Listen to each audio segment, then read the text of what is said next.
ഇന്ത്യയിലും വിദേശത്തുമായി പാവങ്ങൾക്കുള്ള വീട് പണി നടന്നുകൊണ്ടിരിക്കുകയാണ്. അറിയാലോ, തമ്പിക്ക് സിമന്റ് നോക്കി എന്താ ഇത് കോംപ്രമൈസ് ഇല്ല, ഒരു കോംപ്രമൈസ് ഇല്ല. ഈ സഭ നടക്കില്ല. ഞങ്ങളുടെ ഒരു സഹോദരി ഈ കേരളം അപമാനിച്ചിട്ട് ഇവിടെ സഭ നടത്താനാണ് തീരുമാനമെങ്കിൽ ഞങ്ങൾ സമ്മതിക്കില്ല. ഒരു കോംപ്രമൈസും ഇല്ല. ഈ മര്യാദ പട്ടി. എന്നിട്ട്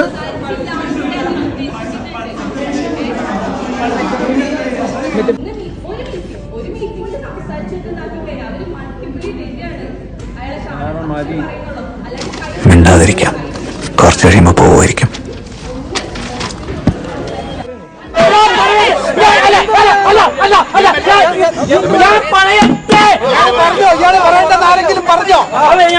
ഞാൻ പറഞ്ഞു വന്നത് ഇയാള് പറഞ്ഞു, ആരെങ്കിലും പറയണ്ടെന്ന് പറഞ്ഞോ? പറയാൻ വന്നത് മറന്നുപോയി.